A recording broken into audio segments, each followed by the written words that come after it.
enfants ce soir,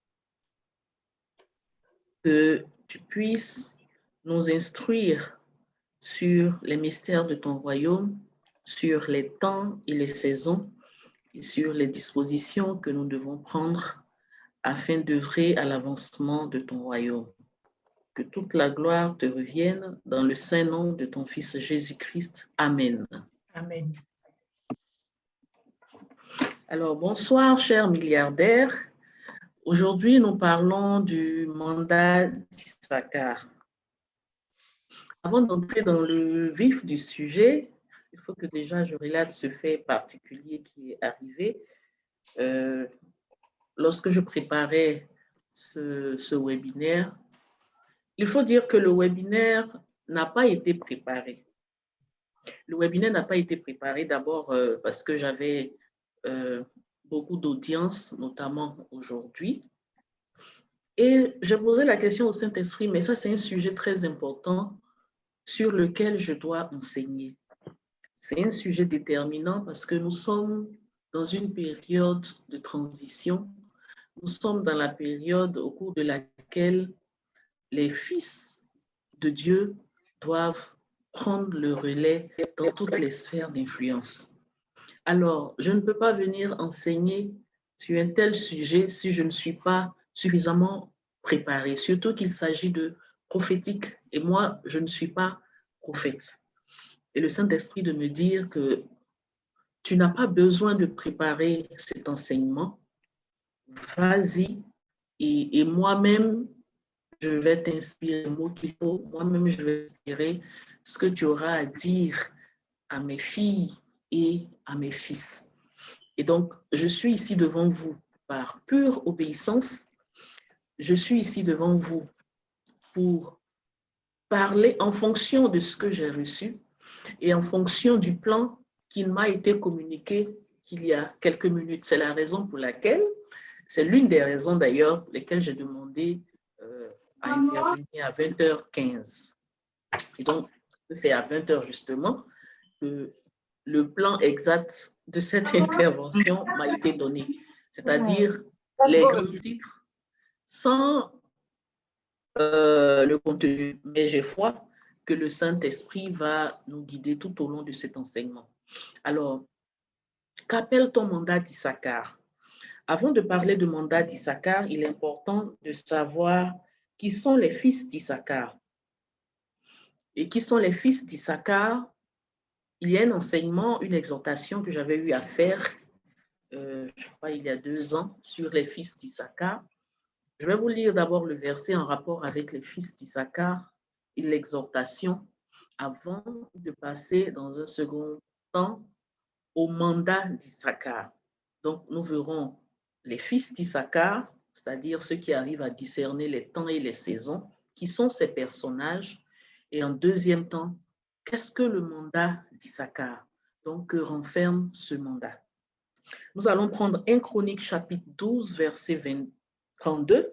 Donc, 1 Chronique 12, verset 32, qui dit ceci. Des fils d'Issachar, ayant l'intelligence des temps, pour savoir ce que devait faire Israël, 200 chefs, et tous leurs frères sous leurs ordres. Et donc, c'est une petite tribu, c'était une petite tribu au sein des 12 tribus d'Israël qui ne comportait que 200 chefs. Ils ne parlent pas des autres membres de la famille, mais ils disent 200 chefs. C'est-à-dire, ces 200 personnes sont appelées chefs ou dans d'autres traductions, appelées des leaders. Et donc, l'exhortation que j'ai eu à faire il y a, en principe, c'est 2018, donc c'est bientôt 4 ans, sur comprendre les temps et les saisons, ce qui sont les fils d'Issachar, qui sont ces personnes-là qui posent ce qu'on appelle l'onction des fils d'Issachar. Et donc, les fils d'Issachar, c'était des personnes qui savaient quoi faire, comment faire et à quel moment de le faire. Donc, c'était des personnes qui avaient une intuition de sagesse que toute la tribu, que tous les Israélites suivaient pour n'importe quelle activité. Et donc, les fils d'Issachar étaient ceux-là que les Israélites consultaient lorsqu'ils avaient une activité majeure, lorsqu'ils devaient aller en guerre, lorsqu'il y avait des décisions importantes à faire. Et donc ici, j'ai listé une idée de ce que les fils d'Issachar qui sont décrits en 1 Chronique chapitre 12, verset 32, pouvaient faire. Première activité, c'était des gens qui étudiaient les mouvements des étoiles et des planètes et comprenaient les signes des temps. Ce sont des prophètes. Hein? Donc, vous verrez en même temps que les deux volets de la fonction de prophète. Il y a le volet, le rôle de prédiction, c'est-à-dire dire ce qui va arriver, et il y a un rôle d'interprétation. Dans le rôle d'interprétation, ils disent ce qu'il y a à faire. Et donc, ce qui caractérise les fils d'Issachar, c'est qu'ils ne se contentaient pas de prédire, ils ne se contentaient pas d'annoncer. Ils disaient également ce qu'il fallait faire. Ils donnaient une idée de la stratégie ou des dispositions à prendre face à l'événement qui était annoncé, à l'événement qui devait se produire.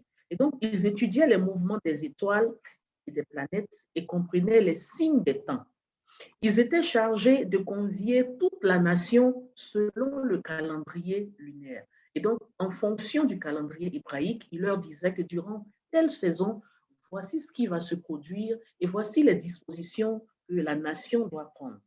Et lorsque les signes apparaissaient dans les cieux, les fils d'Issachar étaient capables de les interpréter. Ils pouvaient voir la lune à une saison bien précise et dire, écoutez, dans 2 ou 3 mois, voici tel événement qui va se passer. Prenons des dispositions. Et ils comprenaient les temps et les saisons, de même que les saisons politiques et spirituelles. Ils savaient lorsqu'un roi devait mourir, ils pouvaient prédire lorsqu'un nouveau roi devait prendre la succession, ils savaient lorsqu'il y avait un partenariat à faire avec l'ennemi, ils savaient lorsqu'il fallait aller combattre et non signer une alliance, etc., etc. Et donc, les fils d'Issachar pouvaient aussi discerner les actions et les périodes d'intervention de Dieu. Ils savaient que lorsqu'une action posée par Dieu prenait fin, il fallait qu'une autre puisse se mettre en place et les dispositions à prendre pour cette nouvelle action. Ils pouvaient discerner la chute d'un leader. Ils pouvaient également discerner l'émergence d'un nouveau leader. Ils pouvaient même dire qui serait le prochain leader. Ils pouvaient même dire que dans 50 ans, il y aurait tel leader de tel calibre qui allait prendre le pouvoir au niveau d'Israël.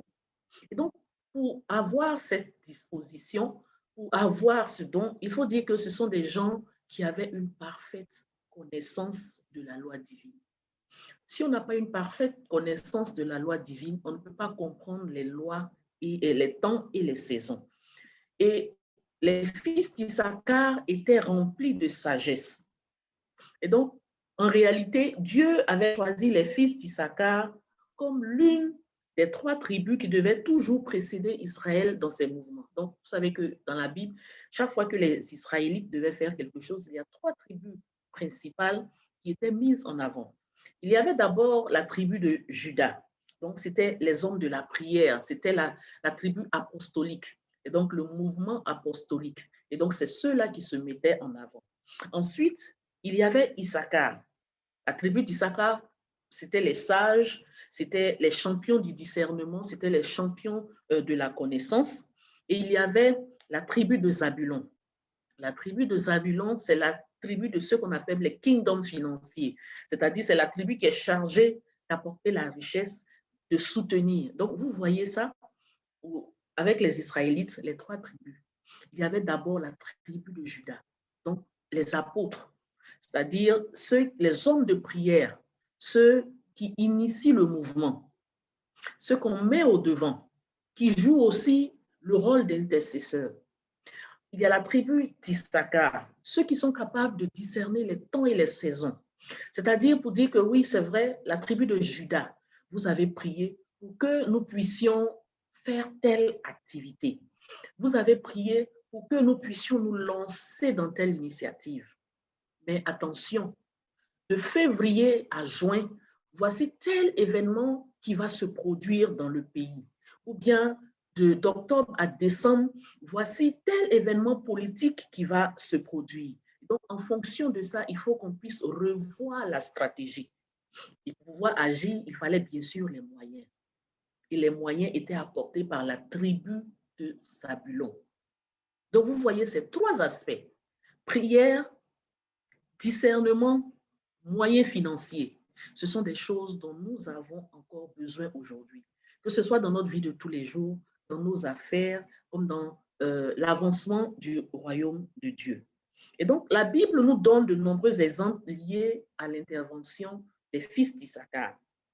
Un premier exemple, ils ont apporté leur soutien à un leader féminin, alors qu'à cette époque-là, c'était très, très rare d'avoir une femme à la tête d'un peuple. Lorsque Israël était gouverné par les juges et avant donc l'avènement des rois, il y a une femme qui s'est levée et elle a été établie juge en Israël. Son nom était Déborah et c'était assez rare à l'époque. Et Dieu était avec Déborah. Et donc, Dieu avait donné à Déborah l'autorité pour régner sur Israël. Et les fils d'Issachar avaient cette information-là. Et donc, ayant reçu l'information selon laquelle, à cette époque, c'est une femme qui devait prendre le lead, les fils d'Issachar se sont automatiquement rangés derrière Déborah. Et donc, ils ont mené des batailles sous le leadership de Déborah. La question qu'on se pose, c'est pourquoi les fils d'Issachar ont agi ainsi. Ils ont agi ainsi parce qu'ils pouvaient discerner les temps et les saisons. Et ils pouvaient savoir que à cette période-là, cette personne a une onction spéciale, cette personne a une mission spéciale de la part de Dieu. Et c'est seulement lorsqu'elle sera à la tête de la nation ou elle sera à la tête d'Israël que nous allons pouvoir remporter les batailles et dominer les nations étrangères. Vous pouvez voir ça dans les livres de Juges, chapitre 5 et suivant. Un deuxième fait qui est rapporté par la Bible, les fils d'Issachar ont apporté leur soutien à David avant qu'il ne devienne roi. Lorsqu'il n'était pas aussi renommé auprès du roi Saül, lorsque Saül était encore au pouvoir. Donc, avant que David devienne, les guerriers des 12 tribus d'Israël avaient commencé à se rassembler autour de lui, notamment après l'épisode Goliath. Donc, toutes les tribus étaient divisées au sujet de David, sauf une seule, qui est la tribu des guerriers, les guerriers de la tribu d'Issachar. Ceux-là se sont mis entièrement derrière David. On voit ça en 1 Chronique, c'est ce que nous avons lu tout à l'heure, 1 Chronique chapitre 12, verset 32. Pourquoi les fils d'Issachar ont opéré un tel choix? Parce qu'ils savaient que très bientôt, David allait devenir roi. Ils savaient que c'était le moment pour lui d'accéder au trône. Parce qu'en tant que fils d'Issachar et ayant l'onction, il pouvait discerner le changement dans la vie politique du royaume. Et l'habilité des fils d'Issachar à discerner les temps et les saisons leur donnait un avantage incroyable, et c'est tout à fait évident. Cette habilité leur donnait une connaissance et une compréhension profonde des actions de Dieu. Ils n'étaient jamais surpris par les événements, parce qu'ils pouvaient voir un signe et décoder, parce qu'ils pouvaient recevoir un message de Dieu et décoder. Et ils jouissaient d'une très grande influence. Ils savaient ce que Israël devait faire, ils savaient à quel moment Israël devait intervenir. Et toute la nation suivait leur exemple.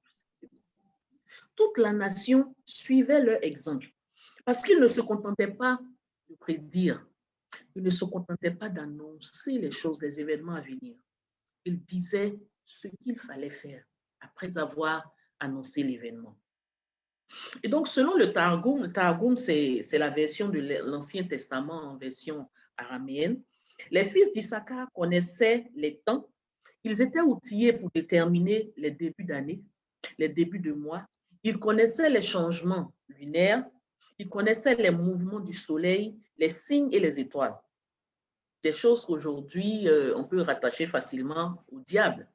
Mais c'est une connaissance aussi, c'est un niveau de connaissance que Dieu donne à ses enfants. C'est une aptitude qu'il donne à certains de ses enfants. Et vous voyez qu'aujourd'hui, ce sont des choses qui ont été abandonnées, de sorte que le diable a investi ce côté-là. Le diable a investi. Parce que maintenant, lorsque les gens veulent voir le temps et les saisons, ils vont se lever pour aller chez un marabout. Ils vont se lever pour aller voir un sorcier qui va regarder quelque part et puis leur dire, voici ce qu'il y a à faire, faites tel sacrifice. Et les gens se retrouvent sous des liens desquels ils n'arrivent même plus à se défaire. Alors que c'est une aptitude même des enfants de Dieu. C'est-à-dire, il y a des personnes qui ont reçu cette onction-là de pouvoir dire, à telle période de l'année, voici ce qui va se passer. Dans votre pays, à tel moment de l'année, il y aura un changement politique. Il y aura ceci, il y aura cela. Donc, leur chef était au nombre de 200. Et tous les membres de la tribu d'Issachar avaient la connaissance de la loi de Moïse. Ils avaient la sagesse. S'ils disent qu'aujourd'hui, Israël ne doit pas aller en guerre, Israël ne doit pas bouger, Israël ne bougeait pas. Et ils n'intervenaient pas seulement au niveau politique, ils intervenaient aussi dans la vie de tous les jours, un peu comme dans nos business aujourd'hui. Donc, ils pouvaient dire à quel moment il fallait semer. Si vous semez à tel moment, vous aurez telle récolte. Ils pouvaient dire également à quel moment investir ou investir pour pouvoir avoir beaucoup d'argent. Ils avaient toutes ces compétences-là. Donc, ils avaient une grande connaissance des affaires publiques. Ils savaient à quel moment les changements allaient intervenir dans la vie politique d'Israël. Ils ne se mêlaient pas à la gestion du royaume, donc ce qui leur donnait l'opportunité d'observer les autres et de se parler à eux-mêmes. Donc, en tant que personnage recevant les instructions de Dieu, en tant que personnage pouvant discerner les temps et les saisons, il fallait un certain détachement de la vie politique ou un certain détachement vis-à-vis des personnes pour lesquelles il recevait les messages. Parce qu'une fois qu'on est impliqué dans les affaires, on n'est plus objectif dans tout ce qu'on donne comme prédiction. Et les grands hommes dans la Bible, qu'on parcourt la Bible, avaient toujours des fils d'Issachar, des descendants des fils d'Issachar auprès d'eux. Et bien aimé, vous savez, ce sont des choses qui continuent aujourd'hui.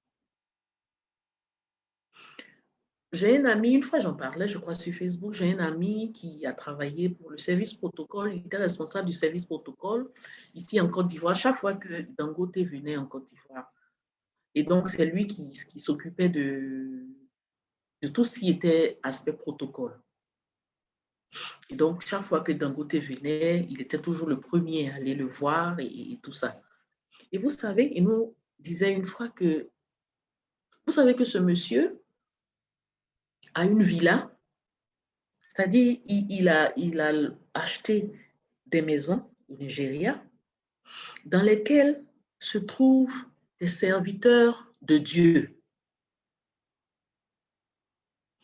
Dangote, il est musulman, n'est-ce pas?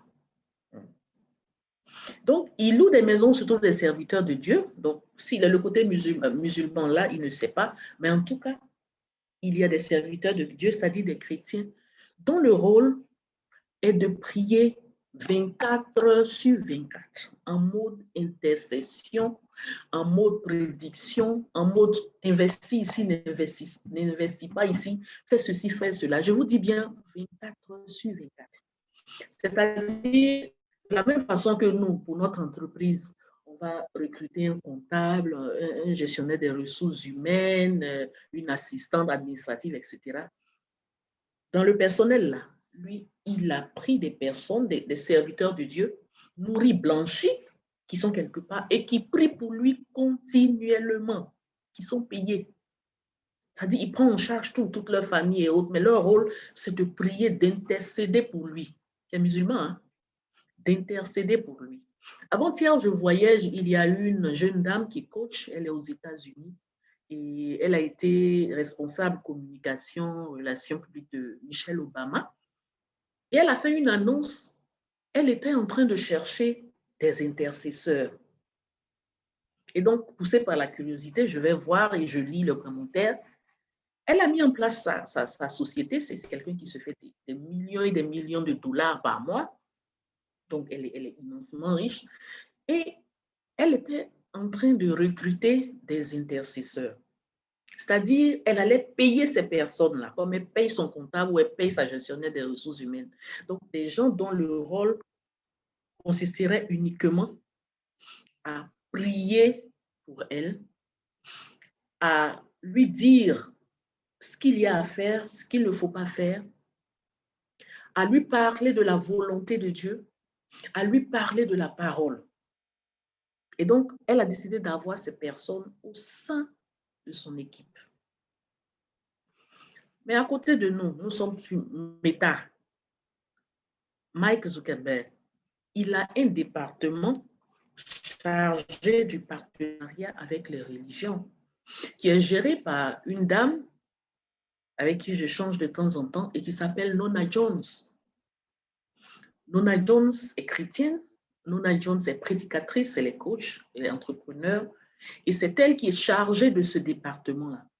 C'est-à-dire qu'il a vu qu'il était important d'avoir des personnes qui gèrent ce volet religieux-là. Et ça, c'est des personnes, je veux dire, qui ne sont pas chrétiennes. C'est des personnes qui ne sont pas enseignées sur la qualité d'ambassadeur du royaume de Dieu. Mais regardez ce qu'elle pose comme acte. Elle voit l'importance d'avoir autour de soi ou dans son équipe ou pas loin de soi en tout cas, des personnes ayant l'onction des fils d'Issachar. C'est un don de prophétie. Il ne s'agit pas uniquement de prédire, mais il s'agit aussi de donner la stratégie. Et donc, les fils d'Issachar maîtrisaient 3 facteurs. Ils maîtrisaient le contexte, ils maîtrisaient le temps et ils maîtrisaient la stratégie. Et aujourd'hui, en tant que leader, nous faisons face aux challenges et aux changements. Et donc, il est important de savoir comment œuvrer dans le royaume de Dieu dans un tel contexte. 1. Les leaders d'Isaac de nos jours connaissent les caractéristiques distinctes de la culture. Et donc, ils savent les déterminants de chaque sphère d'influence. Ils connaissent le contexte, ils connaissent les changements dans le style de vie des populations et ils savent comment adapter le ministère, par exemple. Donc, ceux qui ont ce don-là des fils d'Issachar, cette onction des fils d'Issachar, ce don de prophétie, ils vont dire, écoutez, Église, regardez ce qui est en train de se passer dans le monde. Regardez un peu ce qui attire l'attention des jeunes. Revoyons notre façon d'évangéliser. La façon dont nous évangélisions nos jeunes il y a 20 ans. La façon dont nous avons été enseignés il y a 20 ans est différente de ce qui plaît à cette jeunesse-là. Nous qui passions le temps à l'église, dans les programmes, à prier pendant des heures et des heures. Ceux qui ont l'onction des fils d'Issachar diront attention église, les jeunes sont de moins en moins attirés par ces longues heures de prière. Attention église, les jeunes passent plus de temps sur les réseaux sociaux.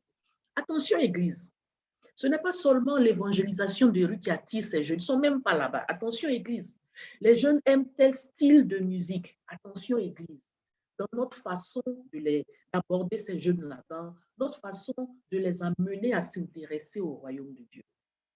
Les fils d'Issachar diront cela à l'église parce qu'ils auront analysé les temps, les saisons, les styles de vie, les changements dans les tendances.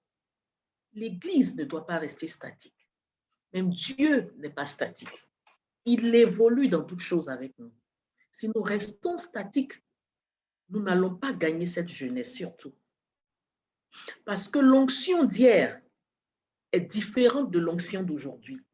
Et l'onction d'aujourd'hui n'est pas celle de demain. Parce que l'homme ou la femme que je serai demain et ce que je pourrais attirer ou ce que je pourrais combattre n'a rien à voir avec la version que je suis aujourd'hui. Si nous parlons sans cesse d'avoir une nouvelle version de soi pour la prochaine étape, qu'en est-il de l'Église de façon globale? Pourquoi sommes-nous prêts à parler de nouvelles versions des personnes et voulons maintenir l'Église et empêcher qu'il y ait cette évolution nécessaire, biblique, et qui est contenue dans le livre de la loi et dans la Bible? C'est ce qui fait que nous sommes en train de perdre la jeunesse.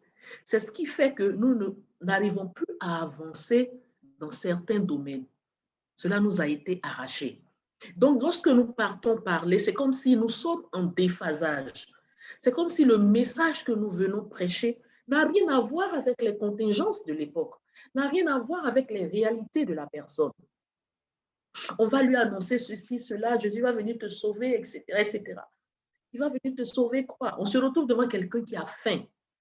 Donc Jésus va venir, vous les jeunes et tout ça, vous serez riches, il est le Dieu de la richesse et tout. C'est lui, il a l'or et l'argent. Mais il regarde et il ne voit pas ce modèle dans l'Église. Mais il regarde de l'autre côté des gens qui n'ont même pas besoin d'aller à l'Église, qui n'ont même pas besoin de prononcer le nom de Jésus et qui ont ça. C'est-à-dire, tu leur annonces quelque chose qui est dans l'invisible, quelque chose qui n'est pas réel en griffe. Et eux, leurs yeux voient quelque chose qui est réel. Et ils tirent ça de ce qui n'est même pas connecté à Christ. Alors, qu'est-ce que cette jeunesse va faire? Elle va suivre ce qu'elle voit. Elle va suivre ce qui est tangible. Et nous, c'est-à-dire l'Église, va les perdre. L'Église va rester dans cette ancienne façon de faire. L'Église qui parle de l'homme nouveau, mais qui refuse de porter ses habits nouveaux. L'Église d'hier ne peut pas conquérir le monde d'aujourd'hui. Et l'Église d'aujourd'hui ne peut pas conquérir le monde de demain. Elle a besoin de s'adapter. La preuve, lorsqu'on prend des sujets comme les droits de la femme et tout ça, avant Jésus, les femmes n'avaient pratiquement pas de droits dans ces sociétés-là. Et donc, il est venu avec une nouvelle façon de penser qui a choqué les gens de l'époque. Et nous également, ce sont des choses qui ont évolué aujourd'hui. On parle de plus en plus de droits de la femme, même dans les sociétés dites réfractaires aux droits de la femme. Les choses ont évolué. Alors, si tout ça évolue, pourquoi l'Église n'évolue pas?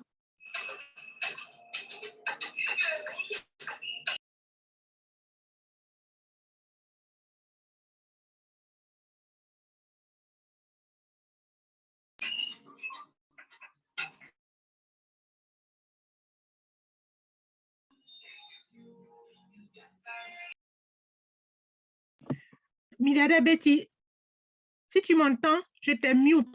En voulant mute une milliardaire, je te mute. Sorry, can you unmute yourself, please? Sorry. Ah, OK. Donc, quelle est la partie que vous n'avez pas... C'était à quel niveau déjà, pour que je puisse reprendre?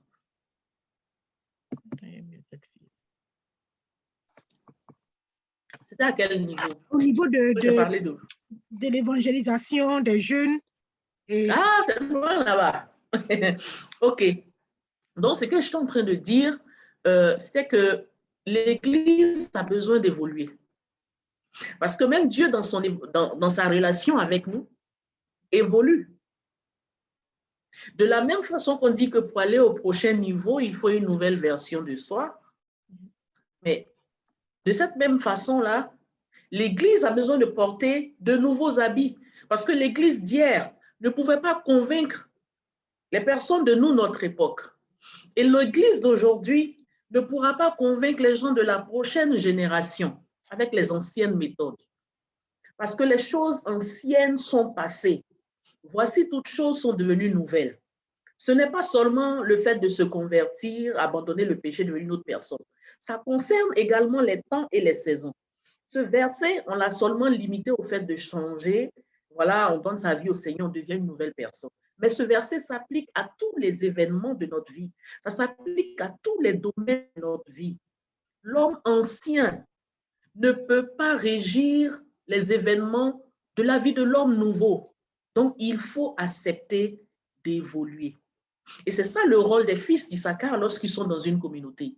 Et c'est là le rôle des fils d'Issachar lorsqu'ils se retrouvent dans une entreprise.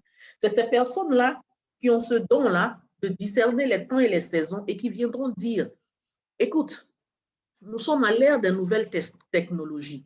Si nous restons sur ce modèle-là pour la distribution de nos produits, nous allons perdre nos clients. Nous allons mettre la clé sous le paillasson. Tenons compte des nouvelles technologies et adoptons telle chose.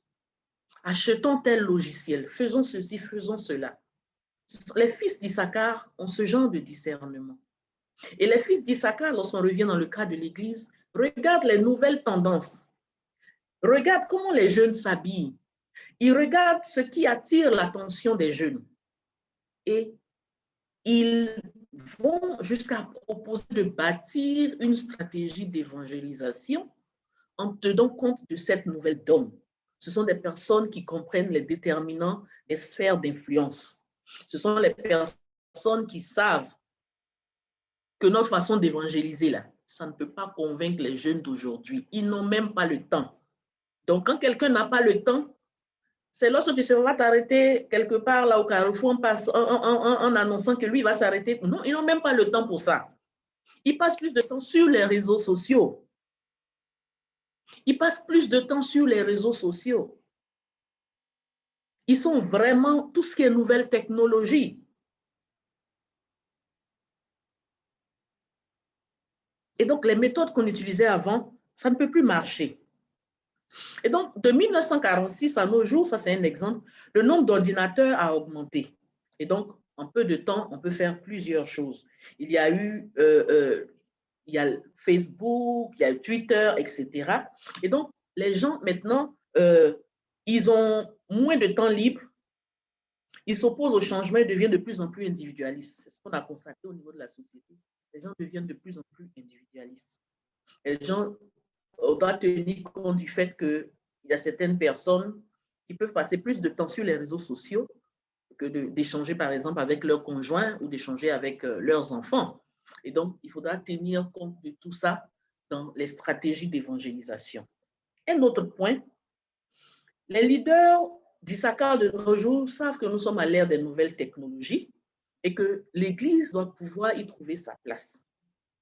Et beaucoup de modèles de ministères ont du mal à s'adapter à ce fait-là. Déjà même, on nous a dit que Mike Zuckerberg était Illuminati, donc on ne devait pas être sur les réseaux sociaux. On a beaucoup combattu, on a fait des directs, on en a jusqu'à ce qu'il y ait la COVID et que nous devenions en griffe tous Illuminati.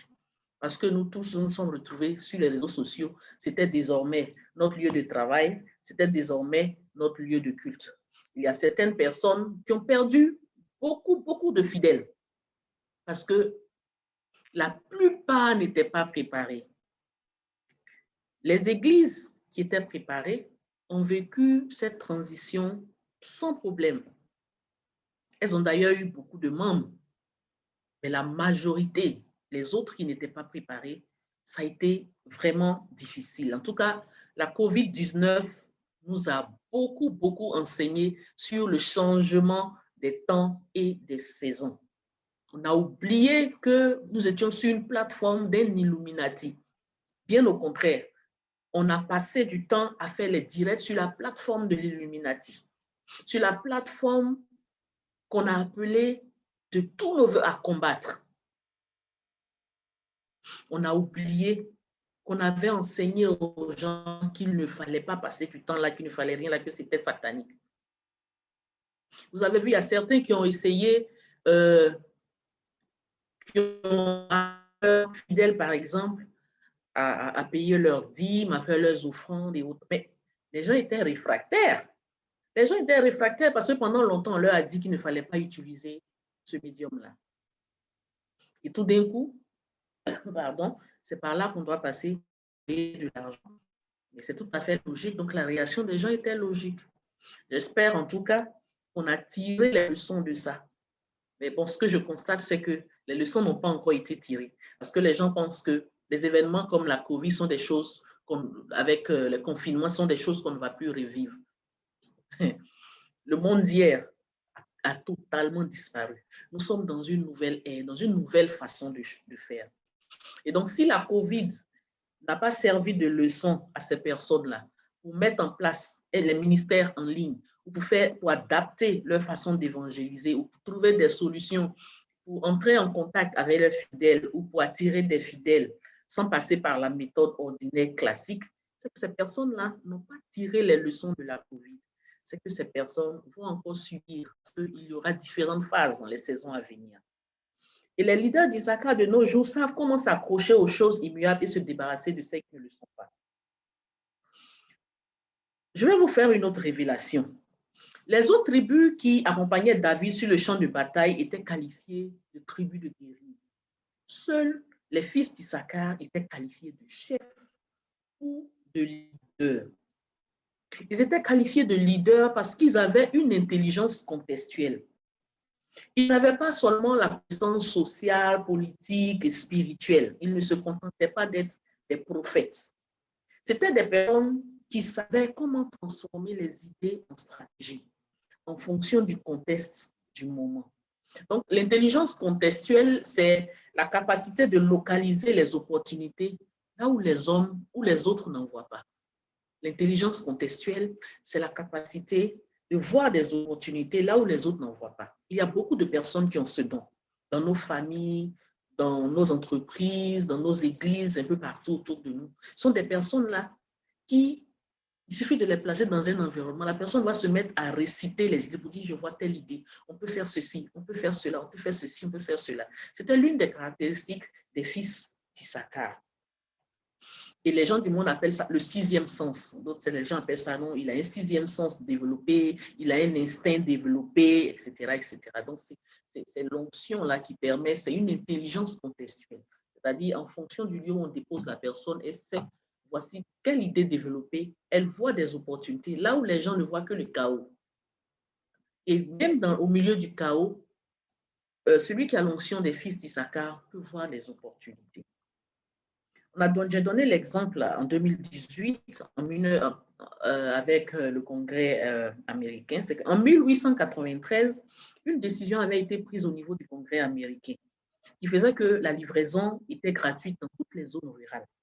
Et donc, jusque-là, avant cette décision de 1893, les Américains vivant dans ces zones allaient à cheval pour récupérer leur courrier. Ils utilisaient le cheval pour aller récupérer leur courrier. Et donc, le fait de rendre la livraison gratuite dans ces zones rurales-là a permis aux personnes qui étaient dans des zones inaccessibles d'avoir facilement leur courrier. Et donc, il y a deux hommes d'affaires, Aaron Montgomery et Richard Cyr, qui ont vu en cela une nouvelle façon de faire de la distribution. Ils ont dit, tiens, avant, les gens allaient à cheval pour aller prendre leur courrier, Et maintenant, la livraison est gratuite et est arrivée au niveau de la zone rurale. Ça veut dire que dans notre façon de distribuer les choses, on peut tirer avantage de cette nouvelle loi. Il y a une opportunité là. Donc, ils ont commencé à produire des catalogues. On dit qu'ils ont produit tellement de catalogues qu'ils deviennent les seconds livres les plus lus aux USA après les États-Unis. Donc, c'est cela l'intelligence contextuelle. Donc, ils ont tenu compte de la nouvelle donne, ils ont vu l'opportunité et ils ont saisi l'opportunité. Plus près de nous au Nigeria, il y a 10 ans, il y a une dame du nom de Ijeoma, du coup j'ai partagé son témoignage, qui a constaté que les Nigérians n'avaient plus le temps de faire la bouillie locale là, qui s'appelle PAP. C'est une bouillie un peu lourde là, qu'ils ont l'habitude de prendre avant d'aller au travail et tout ça, avant de sortir de la maison. Je peux comparer ça à quoi? Un peu comme notre baka ou bien notre kokobaka, voilà, notre bouillie là, traditionnelle qu'on prend souvent avant de sortir de la maison. Et donc, la cuisson prend du temps. La cuisson prend du temps parce qu'il faut laver, il faut faire ceci, cela, ça prend du temps. Et donc, si on doit préparer ça avant d'aller au travail, vraiment, c'est difficile. Et qu'est-ce que les personnes font? Ils se contentent d'acheter ça aux abords des routes. Il y a des femmes qui vendent ça. Et chaque Nigérien, vraiment, peut-être 8 sur 10, doit prendre sa bouillie là avant de commencer sa journée. Un peu comme nous, les Ivoiriens, beaucoup de personnes qui aiment bien manger leur garba le matin. Et donc, les personnes vendaient la bouillie là aux abords des routes. Mais vous savez, c'est aux abords des routes, il y a la poussière, ce n'est pas toujours hygiénique. Et donc, elle a vu là une opportunité. Elle a décidé d'adapter la bouillie traditionnelle aux nouvelles exigences de la société. Les nouvelles exigences de la société, c'est quoi? C'est que le Nigérian n'a plus le temps et il y a une certaine classe moyenne qui s'est développée. Il y a des personnes également un peu nantis qui n'ont pas envie de s'arrêter aux abords des routes. Il y a des Nigériens aussi qui sont au niveau de la diaspora, qui ont vraiment envie de ça, mais nous-mêmes, on dit ici, on n'a pas le temps, mais au niveau de la diaspora, les gens ont 2, 3, 4, 5 boulots, ils n'ont même pas le temps de faire ça. Et donc, elle a vu là une opportunité. Et donc, elle a refait ça. Elle a commencé avec moins de 1000 francs. Hein. Elle a fait sa première bulle après son téléphone, les gens ont acheté, et puis c'est comme ça qu'elle a commencé. Donc, aujourd'hui, elle a un complexe industriel au Nigeria, elle a une usine en construction au Kenya, elle a un centre de formation sur le business de la bouillie. elle a eu cette intelligence contextuelle et elle se tape des millions et des millions par mois, que ce soit au Nigeria, que ce soit à l'étranger au niveau de la diaspora. Donc, il y a 2000 ans, il y a plus de 2000 ans, Jésus disait à ses disciples, allez et faites de toutes les nations des disciples. Il leur a donné le feu vert, mais il ne leur a pas dit comment partir. Quand on prend le verset là, il ne dit pas comment partir, il dit simplement aller. Donc, pendant très longtemps, les gens marchaient. Pendant très longtemps, les gens partaient à dos d'âne. Pendant très longtemps, les gens utilisaient les bateaux. Aujourd'hui, allez là, on peut utiliser l'avion pour partir, on peut utiliser le train, on peut utiliser le car, on peut utiliser sa propre voiture. Et mieux, aujourd'hui, on peut faire le aller là, avec la vitesse de la lumière, grâce au digital. Et donc, le jeu a changé, mais les règles sont restées les mêmes. La règle, c'est quoi? Aller. Mais les moyens pour aller ont évolué avec le temps. On ne va plus à dos d'âne. On ne va plus faire l'évangélisation à dos d'âne. On peut partir aujourd'hui par avion. On peut même se mettre devant son ordinateur, là où nous sommes aujourd'hui, et parler à des milliers et des milliers de personnes.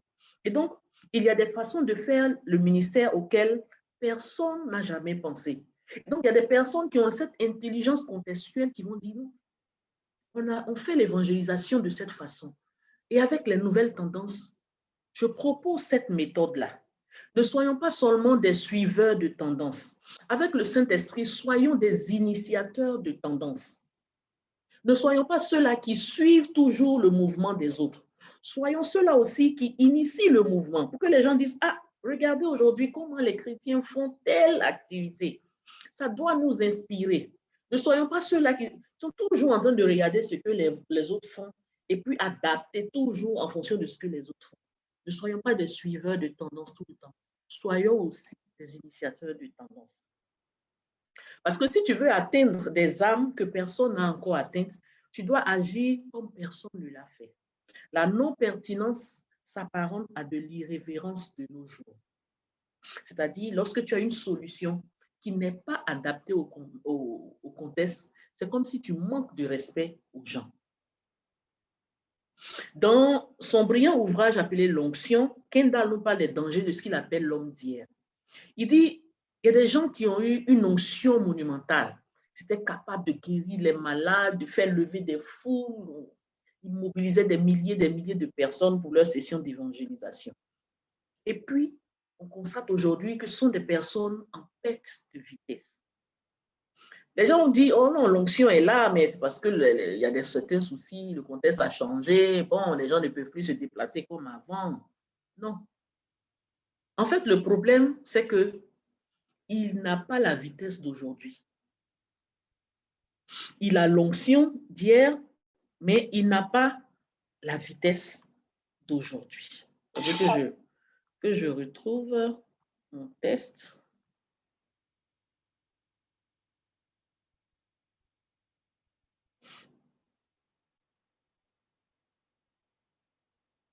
Alors, donc, je disais qu'ils ont l'onction, mais ils n'ont pas la vitesse d'aujourd'hui. Ils ont gardé la vitesse d'hier pour un monde qui est différent du monde d'hier. Et donc, tu as besoin de l'onction d'aujourd'hui pour agir selon les contingences d'aujourd'hui. Mais tu auras besoin d'une autre forme de cette onction demain pour faire face aux contingences de demain. Sans cela, tu seras l'homme d'hier. Nous ne faisons pas que permettre au futur de se mettre en place. Nous mettons le futur en place avec l'aide de Dieu. Ce qui t'a amené là où tu es aujourd'hui pourrait ne pas te conduire là où tu veux partir demain. Donc, il faut une nouvelle version de ta personne. Est-ce que tu es un fils d'Issachar? Est-ce que tu comprends ta culture? Est-ce que tu comprends ta sphère? Est-ce que tu comprends les tendances? Est-ce que tu comprends les événements qui sont en train de se produire dans le monde? Est-ce que tu comprends l'âge dans lequel nous vivons? Est-ce que tu comprends les contextes? Est-ce que tu as une stratégie par rapport au monde qui est en perpétuelle évolution? Si tu n'as pas de stratégie, il est important pour toi de comprendre aujourd'hui ce qu'on appelle le mandat d'Issachar. Et donc, nous passons à la deuxième partie de notre enseignement qui est le mandat d'Issachar. Nous venons de voir l'onction des fils d'Issachar. Donc, comment cela se manifeste? Et maintenant, nous voyons ce qu'on appelle le mandat d'Issachar dans le monde d'aujourd'hui. Et donc, le mandat d'Issachar, c'est un appel prophétique. C'est un appel prophétique à repositionner le don de prophétie dans son rôle d'interprétation. C'est un mandat prophétique qui engage de façon proactive l'Église au niveau des médias, au niveau de la façon dont elle annonce la parole de Dieu. Et donc, repositionner l'Église dans son rôle d'interprétation. Il ne s'agit plus de se contenter du rôle de prédiction. Il faut aujourd'hui, comme les fils d'Issachar, en 1 Chronique 12, 32, il faut que ceux qui ont l'onction des fils d'Issachar, qui est le don de prophétie, puissent aspirer aussi au volet d'interprétation de ces dons-là. C'est vrai qu'il y a beaucoup qui manifestent le volet prédiction. Il y a beaucoup qui peuvent dire ce qui va se produire dans nos vies. Il y a beaucoup qui peuvent dire ce qui va se produire dans nos nations. Mais il est important que ces personnes, nous également, puissions aspirer au rôle d'interprétation du don de prophétie. Et ce rôle d'interprétation du don de prophétie qui nous dira comment agir face aux événements de la vie. Et donc, en repositionnant l'Église dans son rôle d'interprétation, nous allons aider le monde en identifiant les problèmes et en trouvant les stratégies à travers la prière. Donc, les objectifs du royaume ne peuvent pas être atteints si tous les membres du corps du Christ ne sont pas impliqués. Ce n'est pas seulement un groupe de personnes qui doit œuvrer pour l'avancement du royaume de Dieu. Il s'agit de tous ceux qui composent le corps du Christ. Il s'agit de toute l'Église, parce que chacun de nous a un rôle à jouer. Donc, nous avons besoin d'une armée de communication. Et ce que Dieu nous dit en Matthieu 24, verset 14, lorsqu'il dit que la bonne nouvelle du royaume doit être prêchée dans le monde entier afin de servir de témoignage aux nations. Mais comment aujourd'hui cette bonne nouvelle va être annoncée au monde entier? Nous sommes des milliers de personnes sur cette terre.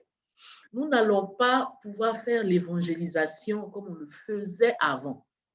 C'est-à-dire, on va envoyer Huguette au Burkina, on va envoyer Grace au Mali, on va envoyer Sarah en Afrique du Sud, etc., etc.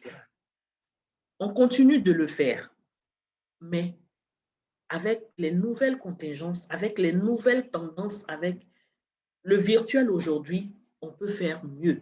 Et donc aujourd'hui, pour gagner des milliers de personnes, on passe par ce qui est disponible aujourd'hui, le digital. Parce qu'il est disponible aujourd'hui les médias. Et donc, il est l'heure, c'est un appel. Le mandat d'Issachar, c'est un appel. C'est comme une trompette qui est sonnée pour que cette armée du Seigneur la puisse se lever. Pour que cette armée du Seigneur la puisse mettre en place un système de communication qui va aller partout dans le monde entier pour porter le message. C'est une trompette qui sonne pour dire, écoutez, prophètes du Seigneur, il est temps de vous lever. On vous attend, fils d'Issachar. C'est vous qui devez venir nous dire qu'il y aura des tremblements de terre bientôt. C'est vous qui devez nous dire, parce qu'il y aura des tremblements de terre dans 10 ans. Voici le type de matériaux qu'on doit utiliser pour construire nos maisons.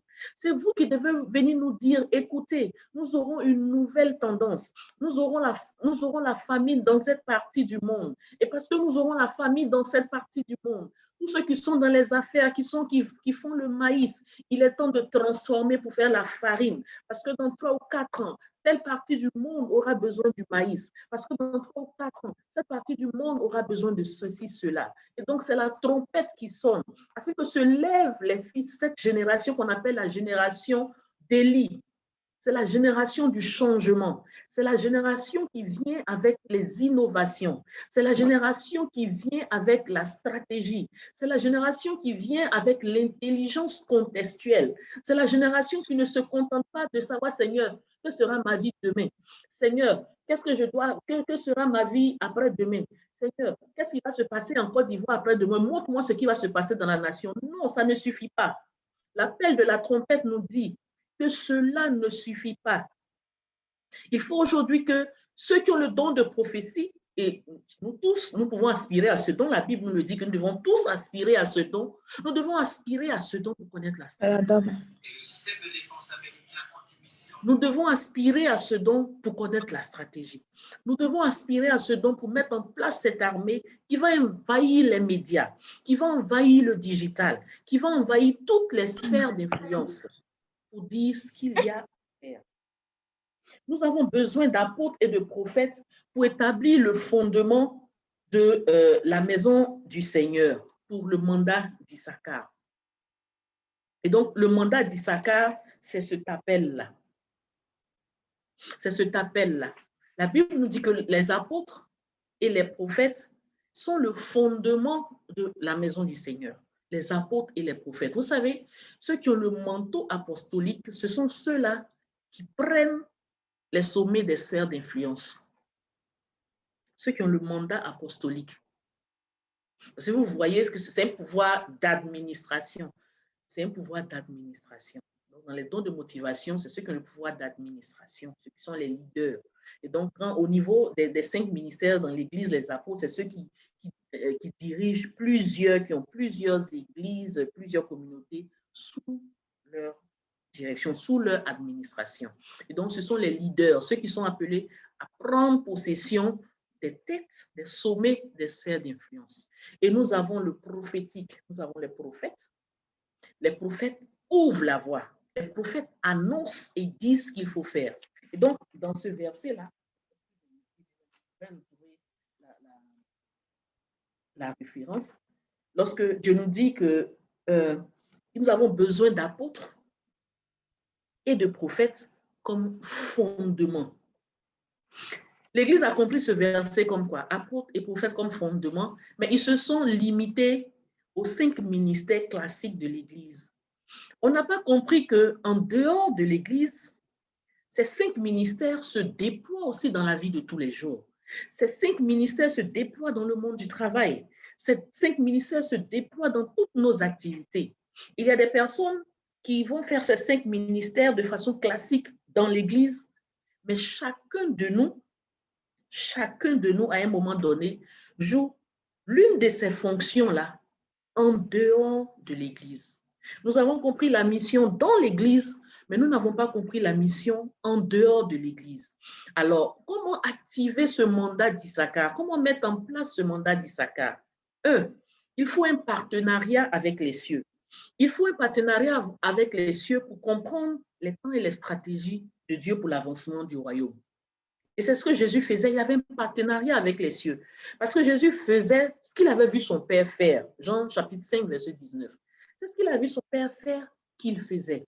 Et donc, il nous faut un partenariat avec les cieux. Lorsqu'on va avoir le mandat d'Issachar, avoir un partenariat avec les cieux, c'est avoir des moments de prière où on demande à Dieu de télécharger tout ce qu'il y a comme connaissance concernant, par exemple, notre domaine. Que nous puissions nous tourner vers Dieu pour lui demander toutes les instructions concernant notre domaine d'activité, concernant les actions que nous menons, concernant notre appel. Ensuite, deuxième pas qu'on doit poser, c'est d'aller au-delà des structures et des dénominations. Pour bâtir une armée, on ne va pas dire c'est une armée de méthodistes, c'est une armée de catholiques, c'est une armée d'évangéliques. Non, ce n'est pas ça. Il s'agit d'aller au-delà des dénominations et des structures. Parce que, bien aimé, il y a beaucoup de chrétiens qui pensent être véritablement en communion avec Dieu, alors qu'en réalité, ces personnes sont en communion avec leur leader religieux. Il y a des personnes qui aiment leur leader religieux aujourd'hui plus que Dieu sans s'en rendre compte. Et donc, pour bâtir une armée, c'est de laisser tout ça, on n'a pas dit de quitter l'Église, non, mais c'est d'avoir cette conscience collective que, à part nos différences ou à part nos dénominations, nos différentes structures, nous avons un rôle commun. Nous avons à remplir un agenda commun. Et donc, pour que ce mandat soit activé, il faut accepter de se mettre au-dessus de sa dénomination, se mettre au-dessus de sa structure. Ensuite, 3, il faut connaître son identité. Seigneur, quelle est mon identité? Qui suis-je dans le royaume? Suis-je quelqu'un qui a un mandat apostolique? Suis-je quelqu'un qui a un mandat prophétique? Suis-je quelqu'un qui a un mandat d'évangéliste? Suis-je quelqu'un qui a un mandat de docteur? Etc., etc. Quel est mon rôle? On connaît déjà notre identité, sacerdoce royal et tout ça, ambassadeur du royaume de Dieu. Mais pour agir, pour opérer, c'est quel est ce mandat-là qu'il nous donne pour opérer? Et donc, comme je l'ai dit, ces 5 ministères qui sont dans l'Église se traduisent également en dehors de l'Église. Et donc, on doit pouvoir connaître notre identité. Et c'est en demandant au Saint-Esprit qu'il nous révèle. Si nous sommes quelqu'un qui est appelé à prendre le sommet des sphères d'influence, si nous sommes quelqu'un qui est appelé à être évangéliste, c'est-à-dire à annoncer les nouvelles tendances, si nous sommes quelqu'un qui est appelé à diriger comme les apôtres, si nous sommes quelqu'un qui est appelé à venir avec de nouvelles stratégies, si nous sommes quelqu'un qui a une intelligence contextuelle comme les prophètes, etc., etc. Ensuite, quatrième, il faut connaître Christ. Qui est Christ? Quelle est sa place dans la Trinité? Quel est le mandat qui lui a été donné? Quel est le rôle qu'il est venu jouer sur terre lorsqu'il dit « Repentez-vous, car le royaume de Dieu est parmi vous ». Quel est le message qu'il fait passer ici? Parce que ce même message, je l'ai dit, est passé également par Jean le Baptiste. « Repentez-vous, car le royaume des cieux est venu jusqu'à nous ». C'est la même phrase, mais ce n'est pas le même mandat. Lorsque Jean-Baptiste l'annonce, lui, il a un mandat prophétique. Lorsque Jean-Baptiste l'annonce, c'est avec son mandat prophétique. Et il appelle les gens à se convertir, il appelle les gens à abandonner leurs anciennes pratiques, à abandonner tout ce qui est mauvais, à se baptiser et à pouvoir accepter celui qui vient. Et lorsque celui qui vient arrive et il dit « Repentez-vous car le royaume des cieux est parmi vous », ce n'est pas le même mandat que celui de Jean le Baptiste. Il vient avec un autre mandat. Il vient avec une double étiquette. Il est à la fois prophète et il est à la fois apôtre. À la fois apôtre et prophète. Et donc, il vient pour prendre possession. L'apôtre, c'est celui qui administre, c'est celui qui règne. Donc, il vient pour bouleverser les sphères d'influence. Il vient pour posséder les territoires. Il vient pour prendre, pour arracher ce qui doit revenir aux enfants de Dieu. Il vient pour arracher. Il vient pour posséder. Il vient pour dominer. Mais pour que l'apôtre puisse se mettre en branle, pour qu'il puisse aller posséder, il faut qu'il soit annoncé. C'est pour cela que ces deux vont ensemble. Et c'est pour cela que ces deux constituent le fondement de l'Église. Apôtre et on appelle apôtre et prophète. Donc, le verset que je cherchais là, je pense que c'est dans Éphésiens. Et je vais retrouver et puis communiquer dans le groupe Telegram. C'est dans Éphésiens lorsqu'il parle de fondement, apôtre et prophète. Et donc, l'apôtre annonce Jean le Baptiste. Il annonce, le prophète Jean-Baptiste annonce maintenant celui qui doit venir, qui a le manteau apostolique pour diriger. Et lui, à son tour, il vient. Et quand à son tour, il vient, il parle de « Repentez-vous car le royaume des cieux est arrivé ». Lui, il ne parle pas de conversion, en tout cas au sens de Jean le Baptiste. Lui, il parle de changement de mentalité, parce qu'il s'agit d'un changement de paradigme. Il s'agit de se débarrasser de l'habit de l'homme d'hier. Il s'agit de revêtir l'habit de l'homme nouveau. Mais pour revêtir l'habit de l'homme nouveau, il faut changer sa façon de voir les choses. Il faut se vider de ce qu'on sait. Il faut se mettre dans une nouvelle dynamique et accepter le changement, accepter l'évolution et s'inscrire dans le changement. Et donc, cinquième point pour vraiment activer le mandat d'Issachar, c'est de comprendre les temps et les saisons. Quelle est la période dans laquelle je me trouve dans ma marche avec le Seigneur ou dans ma mission ou dans mon appel?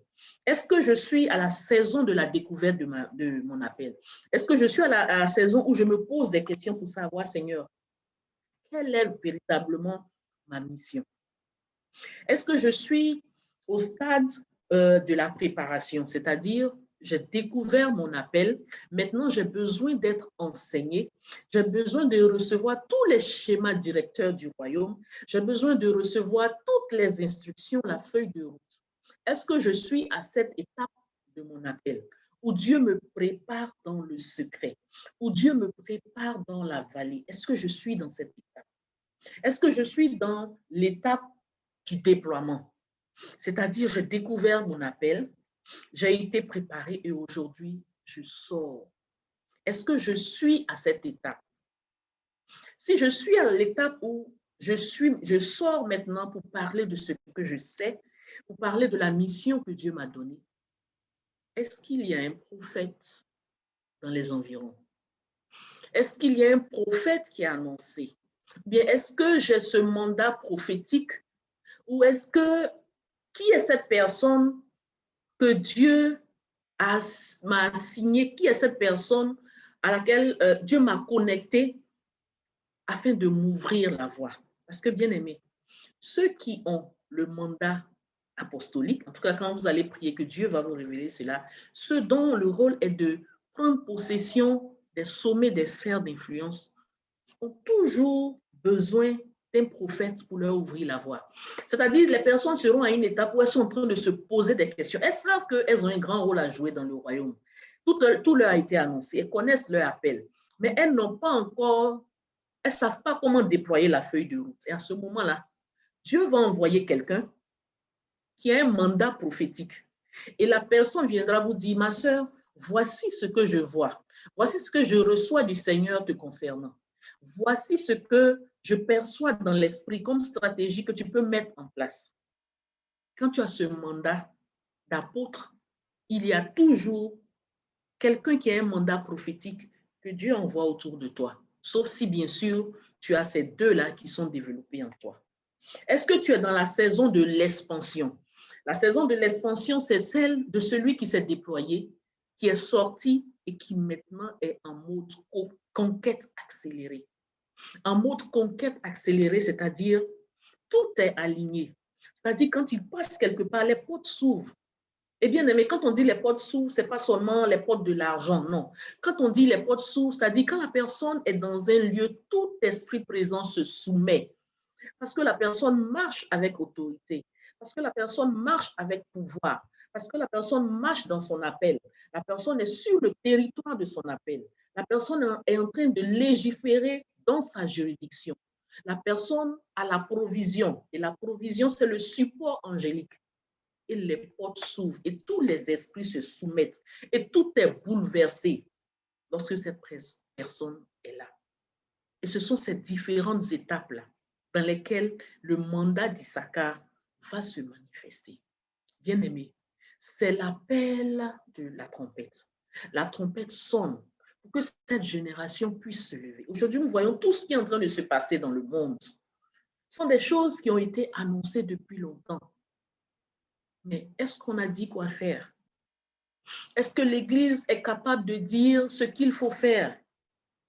Est-ce que, parce qu'on a annoncé pendant longtemps le changement climatique et que dans telle zone, il y aura des cultures qui se feront rares, est-ce qu'au sein des ambassadeurs du royaume de Dieu, il y a des gens qui ont l'intelligence contextuelle pour savoir ce qu'il faut semer comme culture?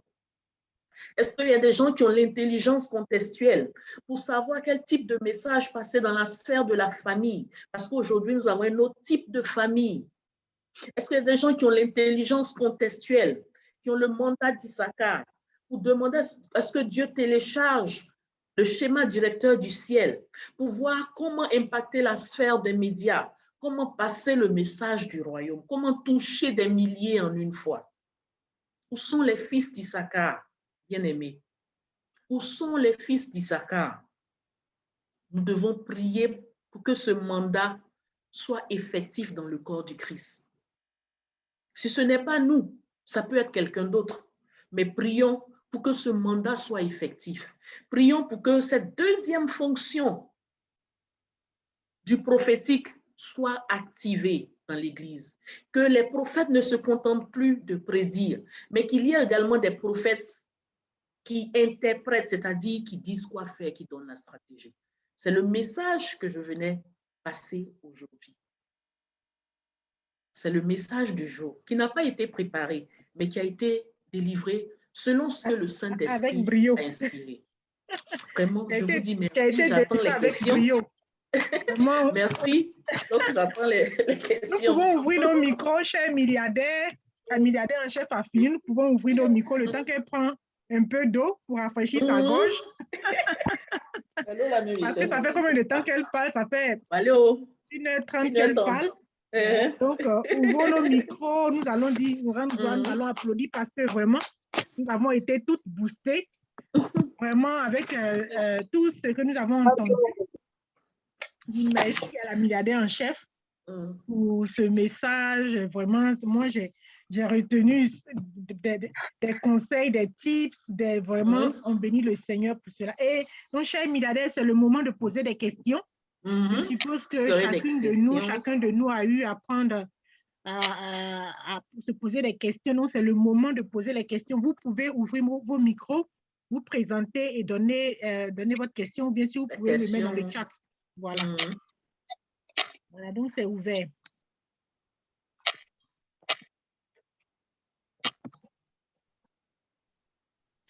Moi, ma question, il faut que je mette bien ma caméra. Oui. Moi, ma question, c'est vraiment merci, que le Seigneur te bénisse.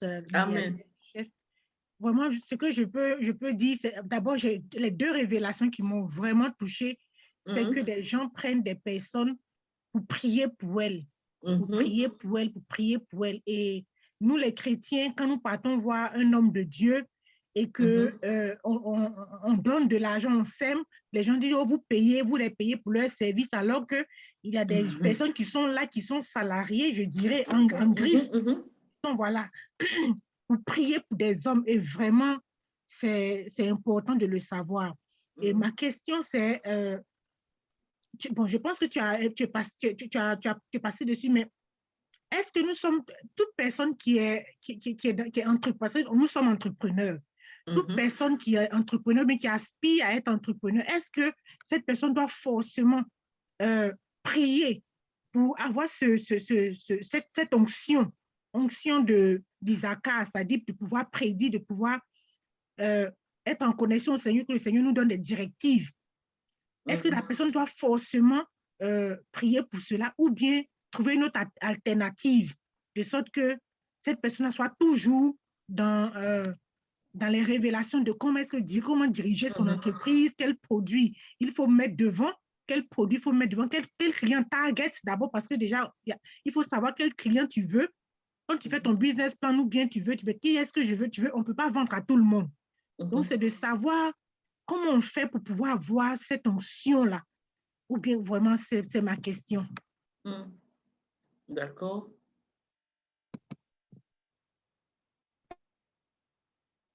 Je réponds en même temps, ou bien je prends une série de questions. Il y a une question dans le chat. Donc, merci, milliardaire en chef. C'est vraiment le moment du déploiement. La trompette a sonné. Que Dieu vous bénisse. Ah, ok, ce n'est pas une question, c'est merci. Oui, les écailles tombent des yeux. Donc, voilà, je n'ai pas encore de questions. Donc, en attendant que les questions viennent. Ah oui, quelqu'un a donné le verset, c'est Éphésiens 2:20. Oui, lorsqu'on parle d'apôtre et de prophète en tant que fondement, voilà, de l'Église, c'est Éphésiens 2:20, effectivement. Merci la milliardaire, grâce.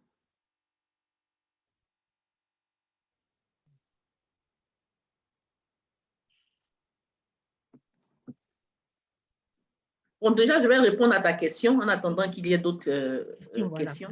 Est-ce que tout entrepreneur doit prier pour avoir l'onction des fils d'Issachar, etc. Déjà, même la Bible nous recommande de prier en tout temps. Et donc, pour toute action, pour toute initiative, nous avons besoin de prier. Nous avons besoin de prier. Et lorsque nous prions, par exemple, vous devez commencer une activité, vous savez, on aurait un enseignement sur les kingdompreneurs, c'est-à-dire les entrepreneurs selon les principes du royaume de Dieu. C'est différent du chrétien qui est dans les affaires. On peut être chrétien, être dans les affaires et ne pas être un kingdompreneur. Parce que ce sont des valeurs très importantes, des valeurs précises qui doivent être déployées. Et donc, on aura des enseignements dans le Dominion. Il y aura un moment où on va se concentrer sur les kingdoms. Il y aura un moment aussi où on va se concentrer pour ceux qui veulent bâtir leur carrière. Il y aura un moment où on va se concentrer également pour ceux qui sont, par exemple, femmes au foyer ou sans emploi, etc. Donc, ce sont des moments qui sont prévus. Mais un chrétien dans les affaires n'est pas forcément un kingdompreneur. Parce que le kingdompreneur, c'est quelqu'un qui a téléchargé des choses. Quand on parle de se connecter aux cieux ou télécharger des directives, c'est une activité très importante. Le kingdompreneur, il peut recevoir pour directive, par exemple, de fermer sa boutique pendant 2 ou 3 mois. Le kingdompreneur, en pleine expansion, peut recevoir pour instruction d'ouvrir, par exemple, un département qui ne lui est pas familier. Et donc, en tant qu'entrepreneur, même en tant que quelqu'un qui évolue comme ça dans la vie de tous les jours, on doit aspirer à ce là. Parce que nous sommes prêtres, prophètes et rois. Et donc, ça fait partie de notre identité. Prêtres, prophètes et rois. Ça fait partie de notre identité. Et je dirais c'est le don de manifestation de l'esprit. C'est un don qui est spécial et c'est un don qui est très important. C'est pour cela que la Bible nous demande d'aspirer à ce don de prophétie-là. Donc, nous devons tous aspirer à ce don de prophétie. Et en aspirant au don de prophétie, il faudrait qu'on puisse aspirer à l'onction des fils d'Issachar. Parce que l'onction des fils d'Issachar ne se contente pas de prédire. L'onction des fils d'Issachar se contente également d'interpréter et de venir avec la stratégie. Mais dans notre prière aussi, c'est pour ça que dans une des parties où on parle d'activer le mandat, il y a une des parties qui est connaître notre identité. Connaître notre identité, c'est quoi? C'est que dans l'accomplissement de l'agenda divin, chacun de nous a un rôle. Nous sommes tous prophètes par essence, notre nature en Christ, notre identité en Christ, mais ce n'est pas activé chez tout le monde. Et donc, lorsque tu as passé du temps et du temps à prier pour que Dieu puisse activer cela, peut-être que dans ton cas précis, ce ne sera pas véritablement activé. Dans ton cas précis, c'est quelqu'un qui va venir dans ta vie, quelqu'un qui va venir dans ton entreprise, quelqu'un qui sera dans ton staff et qui aura cela. Et donc, dans la prière, quand on fait la prière, c'est de demander à Dieu que ce mandat-là soit reflété dans ton entreprise, par exemple. Que ce mandat soit reflété dans ta vie et dans la vie de toutes les personnes qui sont appelées à travailler avec toi. Et donc, si c'est toi ou bien si c'est quelqu'un qui l'enverra vers toi, mais en tout cas, que ce mandat-là soit activé. Souvent, ce n'est pas nous, souvent c'est le staff, quelqu'un qui vient travailler pour nous. On peut se retrouver à travailler avec quelqu'un qui a cette onction particulière, qui a ce don particulier de l'intelligence contextuelle, qui nous dit, ah madame, voici comment nous devons évoluer. Et c'est en rapport avec aussi nos talents. C'est pour cela que celui qui est kingdompreneur, il prend un temps de prière avant d'embaucher. Pour chaque poste qu'il crée, il prend un moment de jeûne et de prière afin que Dieu lui envoie les personnes qu'il faut. Afin que Dieu lui envoie les compétences qu'il faut pour que son entreprise soit le reflet du royaume.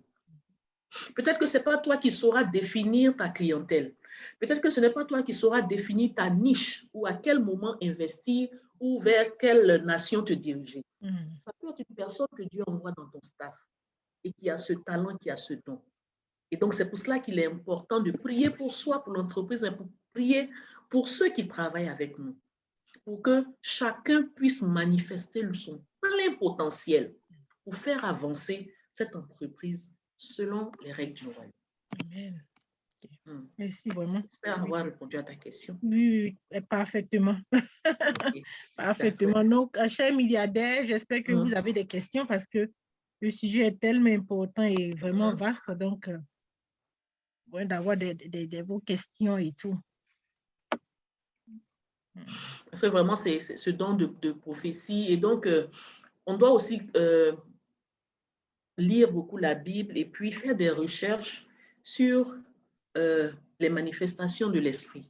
On doit pouvoir faire des recherches sur les manifestations de l'esprit.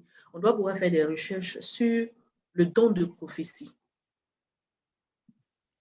ce qui est dit du don de prophétie dans la Bible, ce qu'il y a dans les livres, etc., nos différentes recherches. On doit pouvoir faire cela, surtout lorsque on a par exemple la confirmation qu'on a ce mandat-là, qu'on a cette onction de prophète sur notre vie. On doit pouvoir faire des recherches afin de comprendre ces différentes manifestations dans notre vie. Parce que ce mandat qu'on a là, si on a le don de prophétie, ça va passer par les différentes phases. Il y aura une phase où on découvre qu'on a ça. Il y a une phase où Dieu nous prépare. La phase où, au cours de laquelle Dieu nous prépare, il forge notre caractère. Donc, il nous met en situation pour forger notre caractère, pour faire sortir ce qu'il y a enlevé et pour faire entrer ce qui est nécessaire, pour forger notre personnalité. Parce que nous allons à une prochaine étape. Il y a cette phase-là où il nous fait sortir.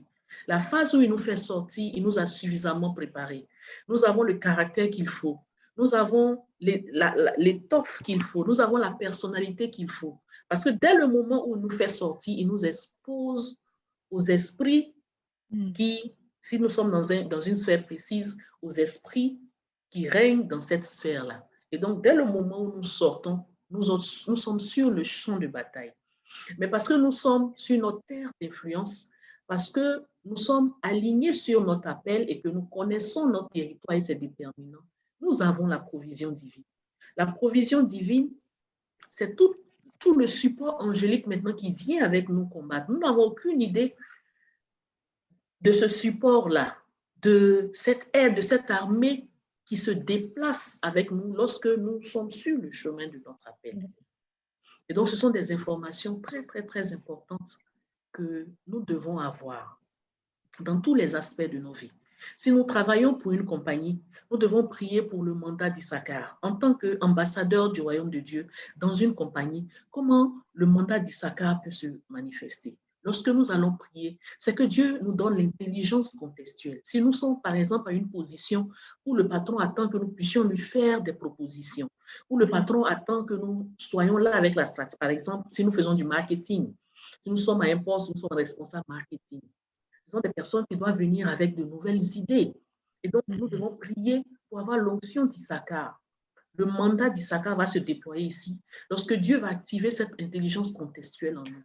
Lorsque nous allons nous connecter à l'esprit supérieur pour que Dieu nous mette en contact avec les informations du royaume des cieux, pour que Dieu nous donne des choses auxquelles personne ne pense, que nous puissions déployer cela. Pour qu'en déployant cela, ce soit son nom qui soit mis en avant.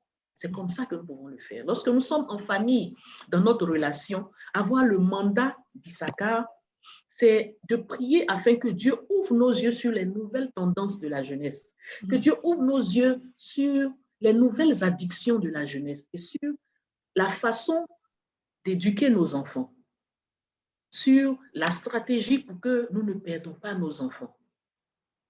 Lorsque nous sommes dans la sphère des arts, par exemple, nous allons prier afin que dans le mandat d'Issachar, on puisse faire sortir des choses auxquelles personne ne pense.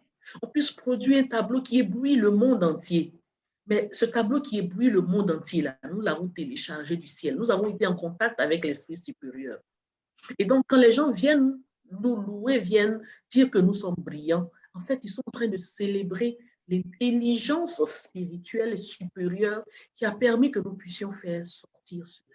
Si nous sommes dans le domaine du gouvernement, dans la sphère du gouvernement, ici, le mandat d'Issachar consistera à prier afin que Dieu ouvre nos yeux sur les changements politiques, sur les périodes de transition, sur la nature des leaders que nous avons, afin que nous puissions prendre les dispositions au niveau de la prière, que nous puissions prendre les dispositions au niveau de notre fonction dans cette sphère-là, etc., etc.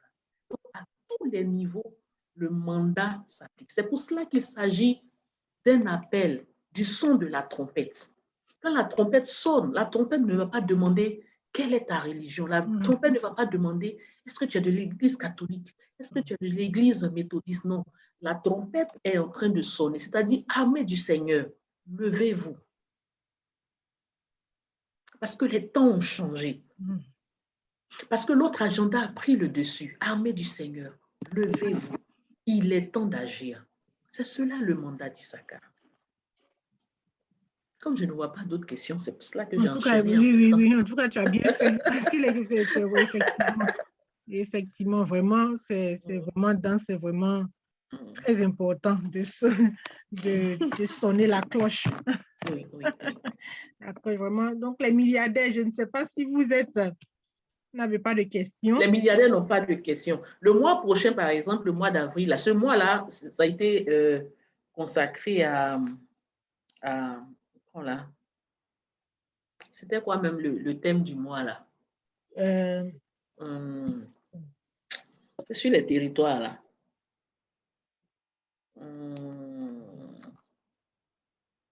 C'est sur la conquête des territoires, en tout cas le thème du mois.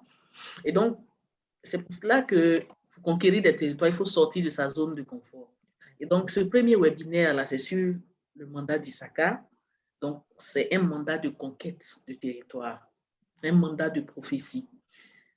Le deuxième thème que je vais animer vendredi prochain, la semaine prochaine, c'est sur élargir l'espace de l'attente. Que signifie élargir l'espace de l'attente? Quand tu es dans un domaine précis, lorsque tu es dans une mission précise, que signifie élargir l'espace de l'attente? Et puis, le troisième webinaire, c'est la milliardaire athée qui est vraiment sortie de sa zone de confort et qui viendra donner son témoignage. Pour le mois d'avril, on va voir le branding. Le branding selon les principes du royaume de Dieu. Donc, on aura des enseignements sur le branding. Comment, avec cette mission-là, ce mandat d'Issachar-là, on peut impacter ou influencer, transformer la notion de branding. Quelle est la notion de branding selon les principes du royaume de Dieu? Et bien sûr, on aura des personnes qui sont dans le domaine qui vont venir témoigner. Ça, c'est vraiment l'aspect pratique, comment ces personnes font leurs choses pour nous aider dans nos différentes activités. Parce que quand on est ambassadeur du royaume de Dieu, il y a une façon de se présenter. Ça part de l'apparence jusqu'à l'intérieur. Il y a une façon de se tenir. Il y a une façon de réagir face aux événements. Tout ça, c'est le branding. Donc, comment nous reconnaître? Comment être dans un endroit en tant qu'ambassadeur du royaume de Dieu et qu'on n'ait même pas ouvert la bouche pour que les gens disent assurément, celui-là ou celle-là est avec Christ. Et donc, c'est tout ça le mois prochain. Voilà. Nous avons une question. Joël, oui. Milliardaire Joël qui dit qu'elle a une question. Si tu peux ouvrir ton micro, s'il te plaît, puisque bon, elle a pour poser la question. Ok, bonsoir à tous les milliardaires. Bonsoir la milliardaire. Je suis vraiment désolée, j'ai sauté, je suis arrivée en retard, mais je vais avoir la rediffusion. Le peu que j'ai écouté, j'ai vraiment, ça a débloqué certaines choses. Et au moment où vous avez parlé du calendrier, je pense que ma question sera répondue au niveau du branding. Parce que la milliardaire, mon souci maintenant, c'était de savoir, quand tu connais, quand tu as tu ressens, je ne sais pas si c'est l'appel, si tu ressens un fort appel dans ton cœur, comment faire pour avoir le courage de te déployer? Parce que, je ne sais pas si c'est l'appel, bon, je ressens une forte, par rapport aux adolescents, je ressens une forte envie comme je suis enseignante, je vois comment est-ce qu'ils dérapent, je vois comment est-ce qu'ils n'arrivent pas à comprendre comment faire. Donc, je sens un réel problème et ça me touche et je ne sais pas comment faire. Je ne sais pas si c'est un appel, mais je me dis, où sont les gens qui sont appelés à influencer là-bas? Ils font comment? Parce que c'est grave. Il y a tellement il y a tellement à faire dans cette jeunesse. Et maintenant, il y a aussi le courage. Comment faire pour commencer? Comment faire? Tu commences comment? Est-ce que tu te poses des questions? Est-ce qu'ils vont t'écouter? Est-ce que les gens que tu vas dont il y a toutes ces questions-là? Et je pense que c'est dans votre programme. D'accord. Oui, effectivement, c'est dans notre programme. On peut déjà en parler parce que lorsqu'on commence à ressentir de ce genre de choses-là, ce genre de passion, ce sujet-là qui nous dérange, qui dérange notre fort intérieur, très souvent, on n'est pas loin de notre mission, on n'est pas loin de l'appel.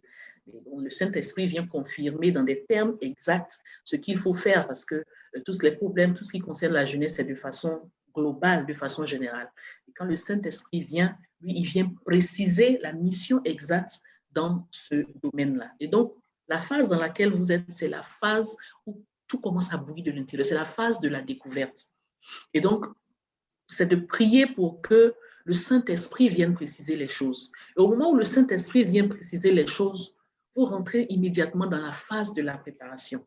La phase de la préparation, c'est la phase de la connaissance, c'est la phase de l'intelligence, c'est la phase de la sagesse. La phase de la connaissance, c'est-à-dire, c'est la phase de l'information. Donc, vous recueillez toutes les informations en rapport avec ce domaine, en rapport avec ce qui vous empêche de dormir, en rapport avec ce qui suscite votre passion. Donc, vous essayez de voir ce que les autres font. Vous collectez toutes les informations, tous les écrits. Si possible, vous allez même à des séminaires où on parle de ça. Parce que j'ai fait un post aujourd'hui pour dire, quand on veut entendre comment Dieu parle, on veut entendre la voix de Dieu, alors qu'on n'entend pas la voix de Dieu, on discerne la voix de Dieu. Et donc, discerner la voix de Dieu, dans ce cas précis, c'est de se mettre en tête que Dieu peut utiliser n'importe quel médium, n'importe quelle circonstance pour nous préparer, pour nous enseigner. Et donc, une fois que ça bout, donc dans cette phase de préparation, c'est de s'ouvrir à la connaissance. Donc, vous vous ouvrez à la connaissance à travers la lecture de la Bible, bien sûr, à travers la prière, mais à travers le fait de suivre certaines personnes qui sont déjà dans le domaine qui vous intéresse. En lisant, en allant, par exemple, à des séminaires, à des conférences, et au fur et à mesure, en vous mettant dans cette situation, vous allez avoir encore davantage d'informations. Et toutes ces informations que vous allez recueillir, vous allez les confier au Saint-Esprit. Donc, quand vous confiez toutes ces informations au Saint-Esprit, le Saint-Esprit va vous faire vivre une seconde étape dans la préparation. La seconde étape dans la préparation, c'est la saison de l'intelligence. Parce que la connaissance, ce n'est que l'information. L'intelligence, c'est la compréhension de l'information. Et donc, à cette phase de l'intelligence, le Saint-Esprit dit, Joël, cette information que tu as reçue, voici en réalité le message que je veux te faire passer. Voici ce que je veux que tu fasses ressortir comme essence. Donc, une fois que tu as ça, tu te retrouves maintenant à l'étape de la sagesse. L'étape de la sagesse, c'est là où il donne les armes pour agir dans le spirituel et dans le surnaturel. Et donc, c'est l'étape où il va travailler sur la personnalité. Parce que tout ce qui est sagesse, c'est en rapport avec le caractère, en rapport avec la personnalité, en rapport avec nos interactions avec les autres. Donc, il va venir agir maintenant sur le caractère. Donc, vous voyez comment on évolue. Donc, quand vous allez finir cette étape de préparation, vous serez maintenant apte à sortir. Et donc là, vous êtes au niveau de la première phase de la découverte et vous vous apprêtez à aller dans la seconde phase de la préparation. Donc, ouvrez-vous à la connaissance. Voilà. Merci. Nous avons... Okay, merci beaucoup. Merci bien, Maria. Nous avons Larissa Assoumou qui a levé la main. Pour poser une question. Ça sera la dernière question. Oui, milliardaire. Ok, bonsoir, milliardaire. Bonsoir, Larissa. Je me demande de l'imprimerie. Bon, moi, ma question est la suivante, c'est comment m'aider aujourd'hui ma communauté à sortir dans leur manière de penser, dans leur manière de voir les Seigneur. Parce que j'ai comme l'impression qu'ils se limitent beaucoup à des choses. Et ça fait que quand toi, tu vas avancer, on te prend, je sais pas, leur manière de penser, c'est qu'ils sont beaucoup limités. Et quand tu veux le faire, c'est comme s'ils veulent rester à leur place. Et c'est difficile. Je me dis non que le Seigneur, il est celui-là qui fait sortir de la personne dans laquelle tu es, à dominer, à t'asseoir à la table des rois. Mais quand je regarde autour de ma communauté, j'ai comme l'impression qu'il se plaît dans ce qu'il vit. C'est difficile. Et quand je vois ça, j'ai vraiment mal. C'est comme l'impression que ces personnes ont encore compris la parole du Seigneur. Et c'est comment les emmener à sortir dans ça, dans leur manière de penser. La Bible nous demande de prier les uns pour les autres. Donc, c'est un exercice auquel on doit se livrer tous les jours. Ne pas seulement prier pour notre situation, mais prier également pour les autres. Lorsqu'on reçoit un appel, lorsqu'on a ce sentiment fort qu'il y a quelque chose à faire, Dieu nous prépare d'abord. Dieu nous prépare d'abord. C'est-à-dire, il cherche la version de nous qui doit faire passer le message.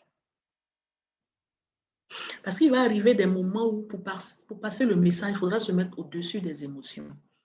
Et donc, il faut une nouvelle version de nous pour passer le message. Donc, nous-mêmes qui recevons le fardeau et nous qui devons aller annoncer le message, on doit être préparés. Et on doit retenir une chose. Notre rôle, c'est d'annoncer. Notre rôle, c'est d'entrer sur le territoire de notre appel et annoncer. Le rôle du Saint-Esprit, c'est de convaincre. Nous ne pouvons pas convaincre en dehors du Saint-Esprit. Ce que nous pouvons faire, c'est annoncer. Ce que nous pouvons faire, c'est déployer notre appel. Et lorsque nous avons mal, nous avons tout le temps mal parce que les gens ne comprennent pas, c'est parce que peut-être qu'il y a un aspect de notre caractère qui n'a pas encore été suffisamment travaillé. Parce que quand cette période de préparation est achevée et que tout le caractère est travaillé, il y a certaines choses, on ne dit pas qu'on devient insensible, mais on comprend certaines réactions. Parce qu'on comprend que notre rôle, c'est d'annoncer et que c'est le rôle du Saint-Esprit de convaincre.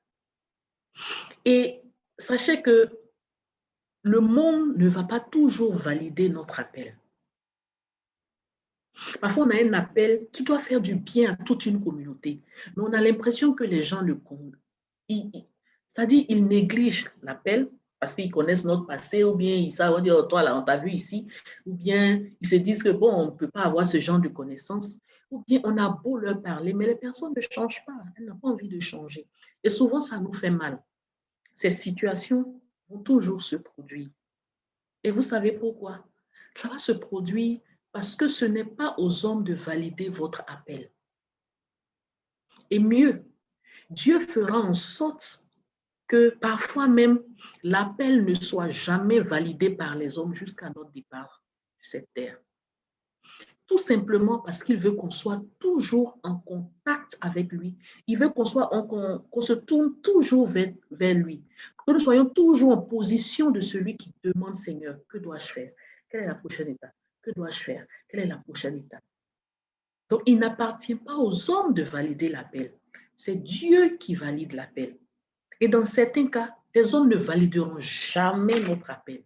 Mais ce n'est pas parce que les hommes ne valideront pas l'appel que nous n'aurons pas produit des résultats. Parce qu'il y a des résultats tangibles. Il y a des choses qui se passent dans le monde invisible que nous ne percevons peut-être pas. Mais celui qui nous a mandatés, il sait comment les choses se passent. C'est la raison pour laquelle il nous demande d'annoncer. Parce que lui, son esprit vient convaincre. C'est le rôle de son esprit. Et donc, que les gens soient convaincus ou pas, que les gens montrent un certain laxisme, que les gens n'aient pas envie de changer, ne doit pas devenir un fardeau pour nous. Ce qui doit devenir un fardeau pour nous, c'est que nous puissions partir de cette terre vide. Vide parce qu'on aura découvert notre appel et on l'aura suffisamment déployé auprès de la cible vers laquelle Dieu nous envoie. Et parfois, ceux même qui n'acceptent pas l'appel, parfois même, ce n'est pas notre cible. C'est pour ça que la saison de la préparation est importante. Parce que dans la saison de la préparation, Dieu ouvre nos yeux sur notre cible. Il va dire, ma fille Larissa, tu te fais du mauvais sang pour rien. En fait, ta véritable cible, ce n'est pas ta communauté immédiate. Ta véritable cible se trouve en Sierra Leone, où ta véritable cible, c'est tel type de personnes dans la communauté. C'est vers ces personnes. Parfois même, ta véritable cible, c'est 2 ou 3 personnes. Il y a des gens qui sont envoyés vers des milliers. Il y a des gens qui sont envoyés vers 2 ou 3. Il y a des gens dont la mission, c'est d'aller vers une seule personne. Et donc, dans la phase de la préparation, Dieu ouvre nos yeux sur ces différents aspects. Ce sont des réalités du royaume de Dieu qu'on doit comprendre pour ne pas avoir porté des fardeaux inutiles, pour ne pas avoir développé des sentiments qui vont nous mettre dans la tristesse. La tristesse, ce n'est pas... Non, la tristesse peut ouvrir la voie à d'autres choses. Annonçons, mais en annonçant, demandons à Dieu de nous préparer suffisamment, de nous ouvrir les yeux, de nous donner tout ce qu'il y a comme outil pour comprendre et pour déployer notre appel. Convaincre, c'est le rôle du Saint-Esprit. J'espère avoir répondu. Oui, la milliardaire Larissa, j'espère que vous êtes satisfaite. Ok, son micro est off. C'est bon? Merci, la milliardaire. OK. Donc, c'est bon. OK, donc je pense que c'est la dernière question. Nous sommes toutes et tous satisfaits par la grâce de Dieu et nous allons dire merci au Seigneur avant de nous quitter. Voilà. Donc, la milliardaire. OK. Merci Seigneur pour ce moment que tu as permis. Merci d'avoir pris le contrôle. Merci pour cet enseignement. Merci pour la graine que tu as semée dans le cœur de chacun et de chacune des milliardaires ici présents. Merci pour la graine que tu vas semer dans le cœur de tous ceux qui viendront regarder en replay ce webinaire. Que ton Saint-Esprit nous éclaire sur la façon de prier afin que le mandat d'Issachar devienne une réalité dans nos vies. Père éternel, que nous puissions nous inscrire véritablement dans ce nouveau mouvement, dans cette armée qui se lève pour transformer les sphères d'influence. Père éternel, transforme nos caractères, donne la nouvelle version de nous qui est appelée à aller à conquérir des territoires pour l'avancement du royaume de Dieu. Merci et bénis chacun et chacune de nous. Bénis notre journée, bénis notre nuit, bénis nos différentes familles et nos différentes activités et que toute la gloire te revienne pour des siècles des siècles. Amen. Amen. Amen. Merci. Merci. Bonne les nuit. Que le Seigneur nous garde. Nuit. Et puis, on vendredi prochain, 20h30, c'est ça? 20h30. Oui, vendredi, 20h30 sur élargir l'espace de l'attente. Ça, c'est un enseignement prophétique aussi. Donc, voilà. D'ici demain, le live, je vais t'envoyer le lien et puis bon. D'accord, je vais donner aux techniciens pour mettre en ligne. Okay. Bonne nuit. Good night. Bonne nuit. Merci. Au revoir.